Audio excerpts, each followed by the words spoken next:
Right, so 3D equilibrium, you end up with 6 potential equations with 6 unknowns. So 3 sum of force equations, 3 moment equations. So this gets a little bit more involved, you might say. There's different ways to approach it. And so I kind of take 2 approaches on the 3D stuff. And so why don't we have a look at those. So let's have a look at this first 3D problem. It's just a little golf cart looking thing. Let's find the reactions on the wheels. Okay, I'm not sure, 450. 450? So we're on page 450. Okay. So let's say we've got this cart here. It's a 3-wheel cart, and I've got dimensions there to the 2 wheels and also to the center of gravity. And it has a mass of 600 kilograms. So I give you the coordinate of the center of gravity. Let's find all the reactions here on the wheels. They're all in the z direction. Okay. Now there's 2 ways to do this. One way is to do it more visually, where you turn it into a series of 2-dimensional problems and then solve them. So let's start with that. All right. So why don't we get a free body diagram going to that cart first? There's one of those.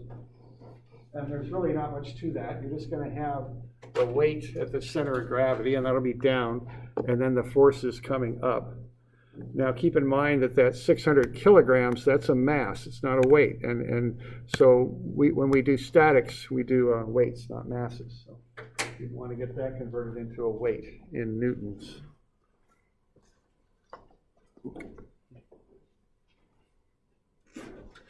And then we'll just have the forces up at A, B, and C. So the weight down at the center of gravity, and then the reactive forces up is what we're going to have.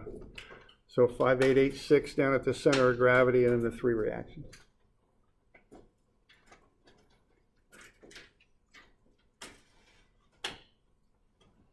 So if you're going to approach this in more of a 2-dimensional mode, what you would want to do would be to turn it, as I say, into 2-dimensional problems and solve them kind of one at a time here. Quite often in these you need to do moments, and keep in mind that a 3D moment is a moment about an axis, not so much about a point but an axis when you're kind of converting it into 2 dimensions. Okay, so let's say I want to find the reaction at A. That's probably the one to start with. What could you take a moment about to find the reaction at A? Yeah, B. How about what axis would you use? BC, yeah, BC, so the y-axis, okay? So if you take a moment about the y-axis, you can find the reaction at A. Now again, that's going to require you to visualize a little bit. What you're going to want to do, if you want to take a moment about an axis in your mind's eye, is kind of put your eye right there looking down the axis and then imagine, what you would see. So we're going to look that way, all right? So what I would do then is I would get a view of the side of the cart as shown. I've got looking down the y-axis. Now both RB and RC are on the y-axis. The only reaction that is not is RA. And then you've got the center of gravity, which is out there and I'm extending out in the x direction. So I've got the y-axis shown, and then the x-axis would be this way. So if I use that x coordinate of the center of gravity, it's 0.9. So that's the distance from the y-axis out to the center of gravity there, okay? And I'm going to get a fairly straightforward moment equation there. I'm just going to have 2.4 RA. That'll be clockwise, so that'll be minus. And then 5886 times 0.9, that'll be positive because it's counterclockwise. And then I can go ahead and work that out, and I'll get 2207 for the reaction at A. Okay. So what I'm doing, I'm just visualizing this from different locations, and then based on that, I'm writing up moment equations so I can solve for the unknown forces.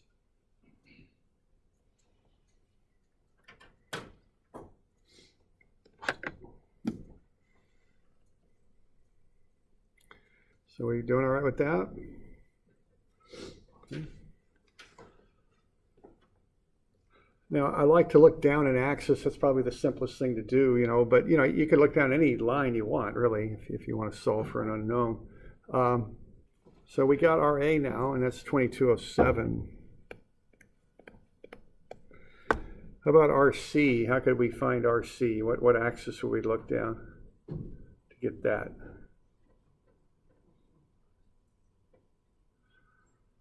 Okay. What's that now? I want to find RC?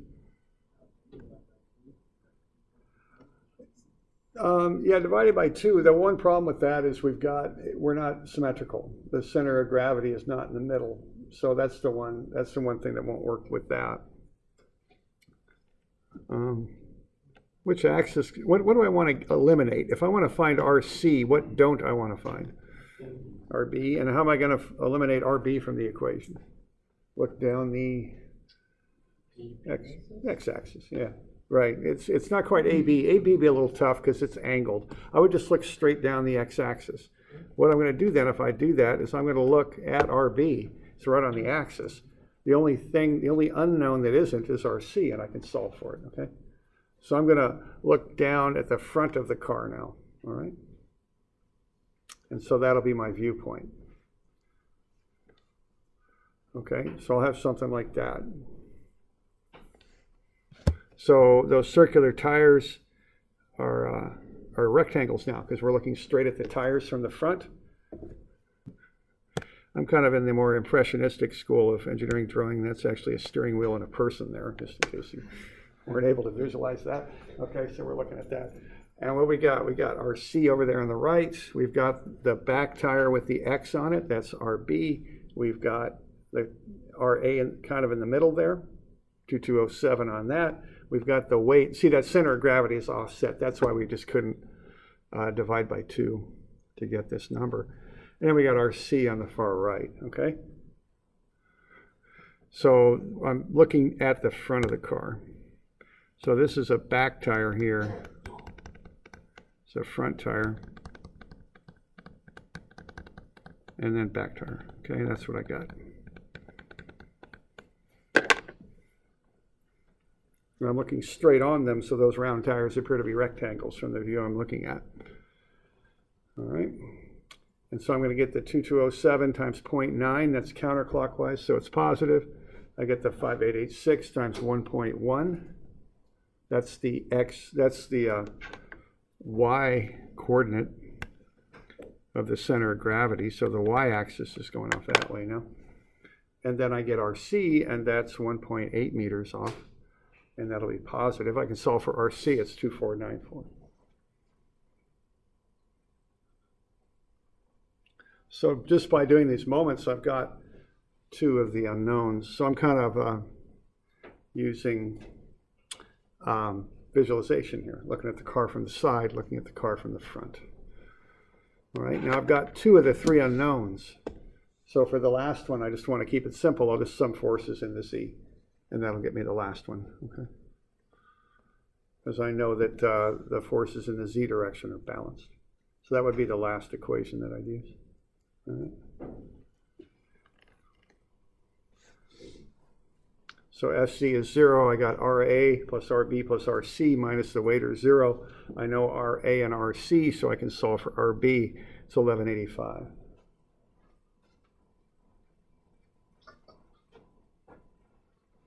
So that's one way I could work that out.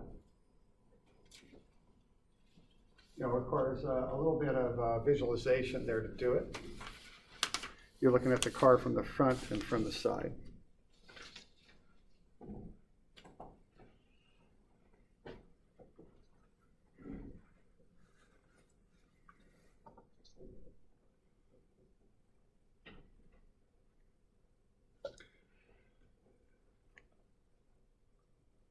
So, got any questions on that? Now, there's another way to do it too, and it's a more what I call formal way, I guess. Okay, so you can do it that way too. You can, again, whatever way suits you is fine. You know, if you like to visualize, you can do it this way. If you don't, you could do it with vectors. And what you would do then is you would identify probably one of the forces that you want to eliminate. Okay, and I think I've got a second sheet of this, if I'm not mistaken. Yeah, so this is vector style, okay? So we'll do a vector approach. And same free body diagram and all that, same weight and everything. But now what we're going to do is use vectors to solve this. Okay. And what I would do, I just saw moments about B and then use vectors to do that. So I'm going to put together a series of cross products. So I'm going to go sum of MB is 0, and that will be R cross F. So what I'm doing there is just putting together those cross products. And again, I like to use determinants. You don't have to if you don't want to. I mean, that's just, again, that's just how I learned how to do it, so that's how I do it. So I've got the position of A, which is 2.4 and 0.9 from the origin, because I am taking moments about the origin, which is point B. So I got R from the origin to A times the unknown Z force RA, and I do the same thing for RC. Then why don't you fill in the last one, which would be for the center of gravity.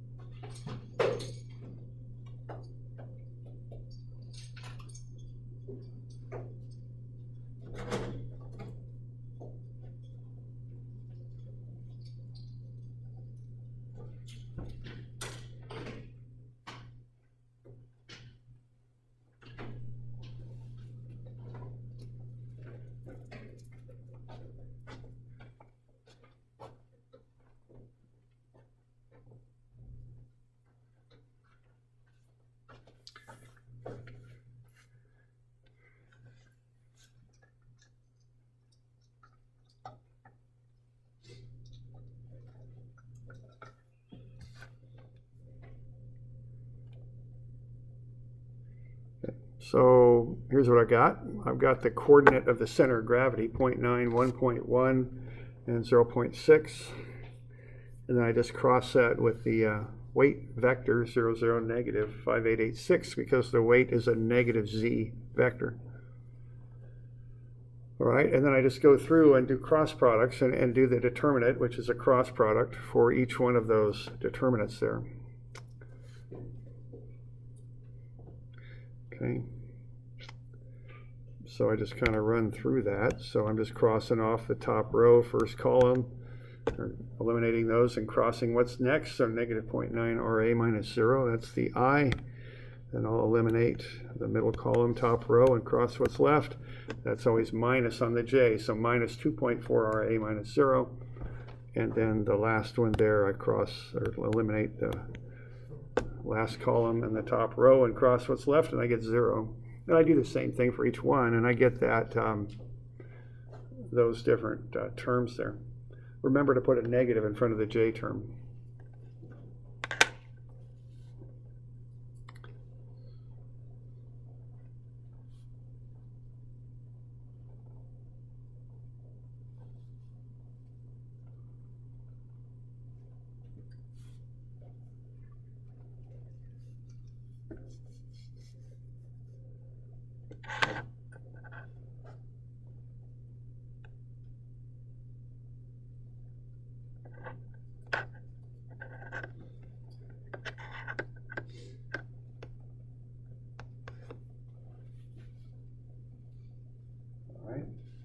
So I get those all lined out like that, and I've got those vector forms written out.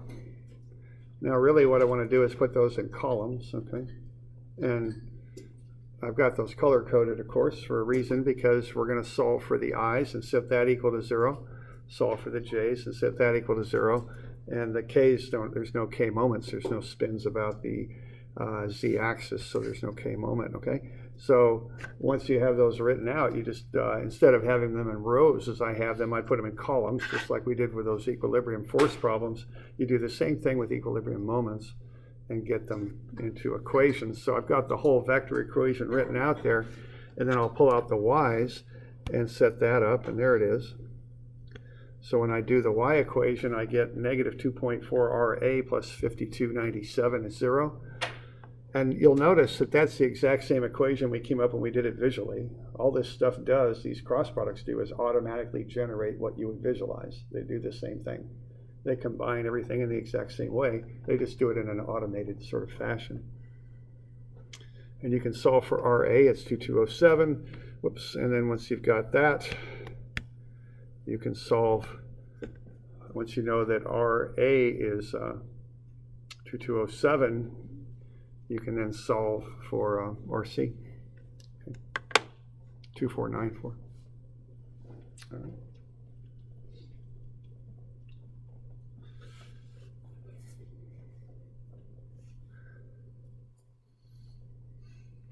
So that's two ways to do the same problem.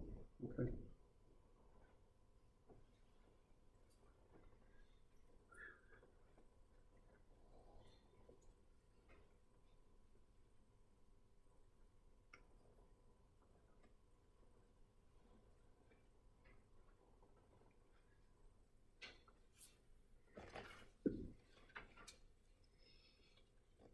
All right. So we good with that?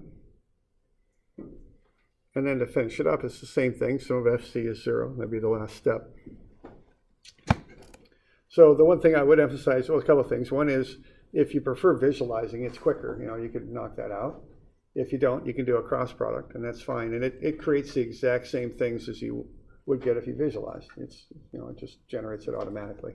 So whichever method you prefer, just use it. They both work fine. All right. So then the last thing we do here, we've got the RC and RA. We'd go sum of FC and find the last one, which is RB. Okay. So that'd be the last step. And it's the exact same thing we did before. Okay.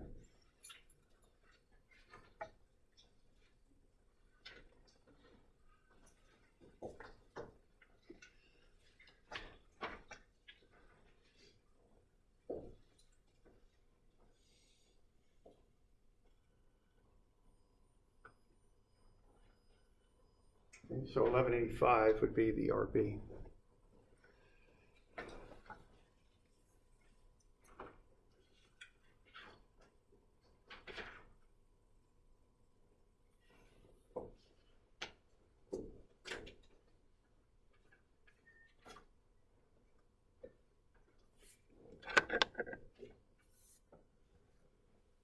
So are we doing all right with that? Because we could look at a little bit more complex of a problem next. Kind of more of a true 3D problem.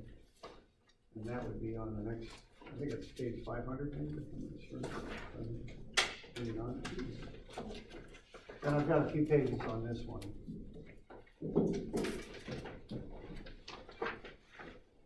Actually, no, it's not. I don't know where to get that. 472, I'm sorry, 472.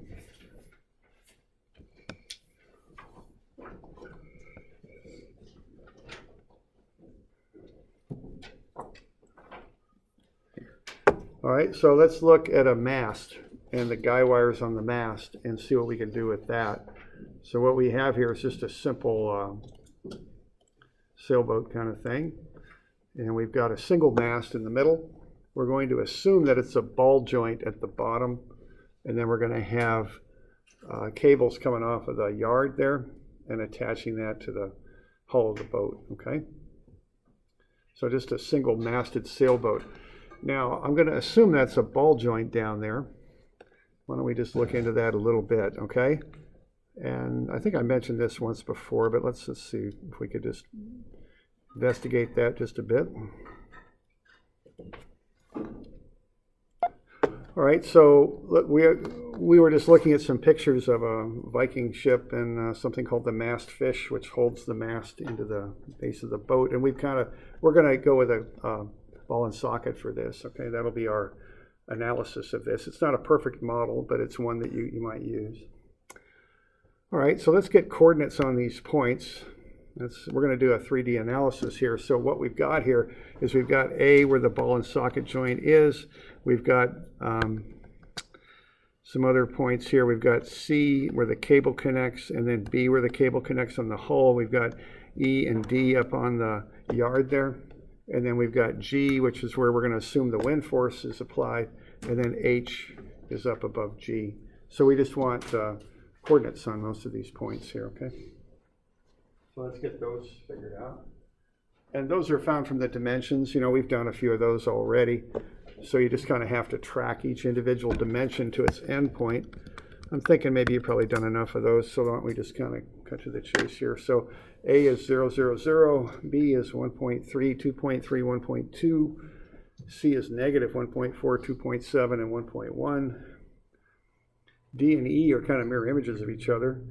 Negative 2.50, 5.1, and 2.50, 5.1. And G is just 3.9 straight up from the origin there, which is A. Okay. For B, Yeah. That 1.2 there for the Z, that'd be negative, right? No, it'll be up. So It will be up. I think B, yeah, because we're going up from, so we're going out in the X 1.3, positive 2.3, but we're going up. Oh, I see. So we're good. All right. So we start with coordinates. That's always how you start the 3D problems. Now the main thing that's going on here, we're looking at the forces in the cables, okay? That's what we want to know, what those cable forces are. So what we're going to want to do is turn those into vectors. So that'll be the next thing that we do. All right.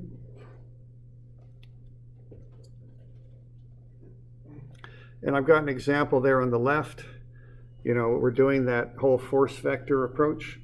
So I've got from E to B, we take RB minus RE, get REB, take the square root of sum of the squares and get its length, 4.684 meters.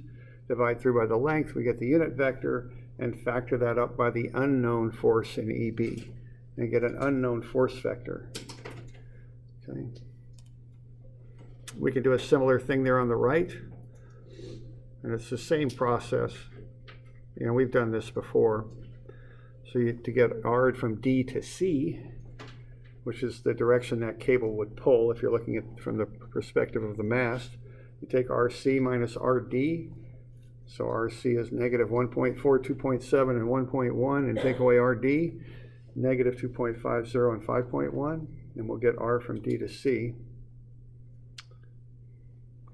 And then we could take the square root of sum of the squares and get 4.95, and divide through by that, we get a unit vector from D to C, 0.222, 0.546, and negative 0.808. And then factor that up by the unknown FDC. And we get another force vector. So these are the forces we want to find. We want to know what the force is in DC and what the force is in EB. Our first step in that is to turn them into vectors in 3 space. Those vectors are both expressed in terms of their unknown magnitudes.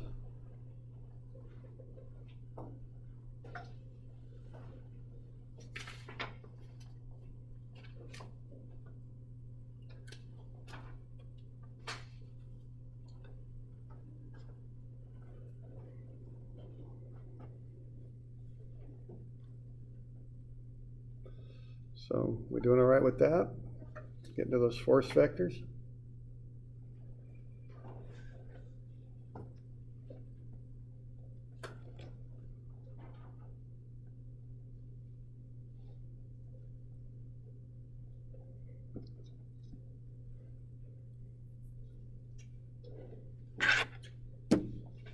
Okay. So now what you want to do, and again, there's a couple approaches you can take on this. You can do it more visually, or you can do it with vectors. You can go either way with this. Okay. So what I like to do, if I'm going to do it visually, is show the forces as components. And I've got that sketch there on the left where you could do that. So instead of just putting a vector in this form, I actually show the vectors in their component form, pointing the different directions they would point. That makes it easier to do moments and things, okay? So that's what I would do next, is take those vectors and put them up on a sketch of the mast, okay? And I've got EB and DC in their components shown as they would point. I think actually I got this on the next page.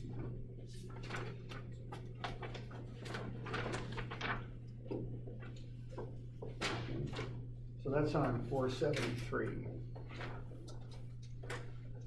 So I'm taking the X components and putting them in the X direction. I'm taking the Y, and I've got one of them is negative, so I have the one at E is a negative X, so I've got it pointing inwards in the negative X direction. I've got the Y components, in the y direction, and the z's are both negative, so they point down. So what I have there is a free body diagram of the mast. Okay, and I've got the forces on the bottom, the unknowns. I've got the force of the wind. I've got the weight going down. Both of those go through this center of gravity. And then I've got these two unknown cable forces broken up into components and put in their proper locations. So that's what's going on there. Okay. All right, so what you'd want to do then, if you want to do this in kind of a visual sort of way, is you want to start looking at what the unknowns are and what sort of strategy you can employ to figure this out, okay? So I'll mark the unknowns. There they are.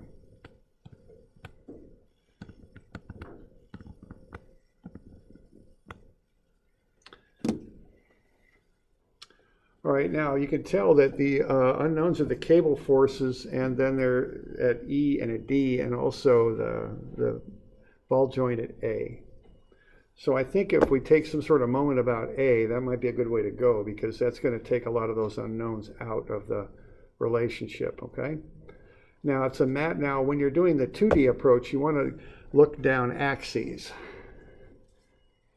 So I think the first thing that I would do here would be to look down the x-axis. If I do that, I'm going to eliminate RAX, RAY, and RAZ from the equation. And it's going to just leave those two forces at E and D involved, okay? So I think that's one thing I would do. The other thing I would think about doing would be to look down the z-axis. If I were to do that, what that's going to do is eliminate quite a lot of things. It's going to eliminate that one, and all of these reactions. So what I'm going to be able to do if I start by looking down the z-axis is I'm going to be able to relate FEB directly to FDC. So let's start with that. Let's look down the x-axis and see what we come up with. Excuse me, down the z-axis. I'm sorry, down the z-axis and see what we would come up with. All right, so if we're looking down the z-axis, we're going to have that yard like that, and there's the z-axis, and the only thing we're really going to have to concern ourselves with are these y components of force. Okay, and that'll be 0.491 FEB and 0.546 FDC. All the other forces are going to go right through the z-axis. Okay? So by looking down the z-axis, I can just break that down and get a direct relationship between what the force is in EB versus what the force is in DC. Okay? I'm just looking down from the top, down that z-axis, and I'm equating 0.49 FEB times its moment arm, 2.5 meters, to 0.546 FDC times its moment arm, 2.5 meters. And that allows me to figure out that FEB is 1.11 times FDC. Yeah, question? Why don't we have to worry about the x direction forces, or the z direction forces? X's cancel out, but why not the z ones? Okay, what I'm doing, I'm looking down the z-axis. I'm finding the moment about the z-axis. So the z forces don't cause a moment about the z-axis. See, if I'm looking at the mast and the yard like that, let's look at it in that view where it's like a T. Those z forces are doing that. Or actually, they're down, aren't they? So they're going like that. They're not causing a moment about the z-axis. What they're doing is causing a moment about the y-axis. So I'm doing a sum of moments about the z-axis. That's what I'm concerning myself with. Because when you're doing 3D moments, you've got three axes you can take them about that are considered separately. Okay? So neither the x, as you mentioned, nor the z forces are causing a moment about the z-axis. The only thing that causes a moment about the z-axis are the y forces. And is that also because the cable is pulling in the y direction? Or is it? Well, there's a y force because the cable pulls in the y direction, yeah. But the cable's pulling in all three directions. Okay. We're kind of selectively using what we want. We're looking at what's going to make that thing spin about the z-axis. So if the z-axis is an axle, we're looking at what's going to make it spin about that axle. And the z-forces will not make it spin about the z-axis. Okay, I see that how the x doesn't factor. Okay. Because it's right there on. It's going into the middle, yeah. Okay? So we're being real selective about what we're doing here. We're kind of cherry picking to get the answers we want is what we're doing, okay?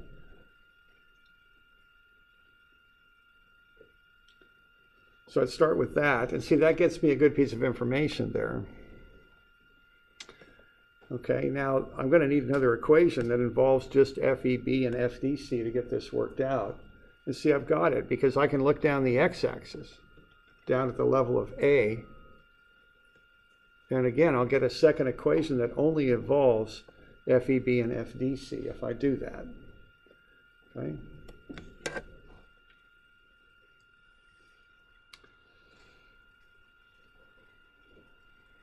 All right, and that's my second equation there. So what I'm doing on that one is I'm looking down the x-axis. So there's the mast, and the yard is coming out of the page, okay? And from that perspective, the only thing I got to worry about are these two forces doing that, plus that wind force coming in. Okay, those are the ones I need to concern myself with. So I'm going to get, again, I'm going to be looking at y forces. So I'll be looking at the y-axis going that way, and then this will be the z. So if I look down the x-axis, what I'm going to have there is 0.491 FEB and 0.546 FDC. Okay, like that. And then it's not 900, it's 2400. Times 3.9, yeah, it is, my bad. And then I'm going to have 2400 going to the left. That's this force. The 900 acts straight down. I don't need to worry about it, okay?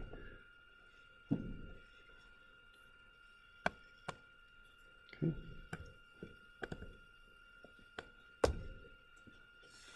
So there we go. So I can go the moment about the x-axis, and I can solve for FDC. See, what I can do here when I take a moment about the x-axis is I'm going to have 0.491 times FEB times 5.1 meters. That's this dimension up here. Okay. So when I look at those dimensions, I'm going to have 3.9 up to the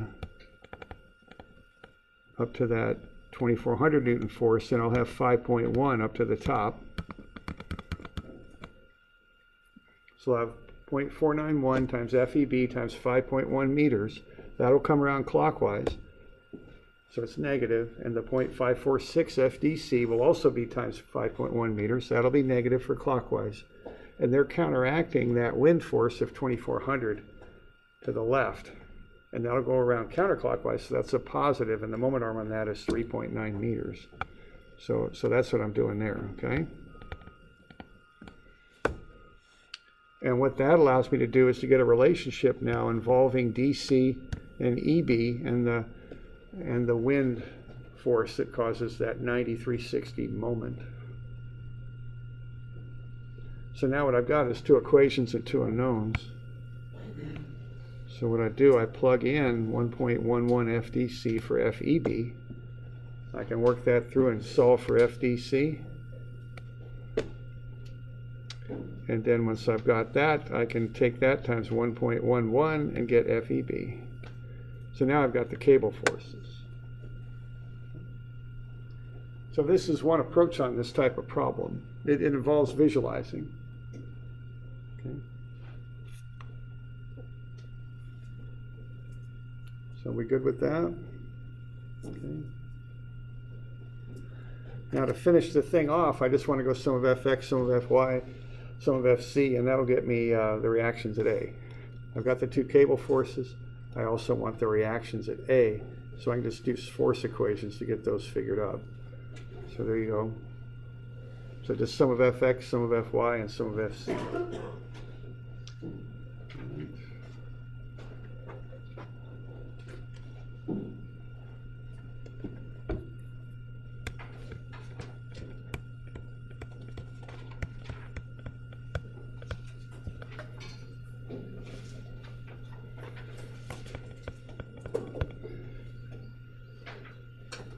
13. All right, so I'll get you a couple of these 3D ones. We'll finish this thing up tomorrow. We'll do a vector approach on it with a cross product. So we could do that too for this. I'll get you a couple more of those to do for Wednesday. Got any questions on that?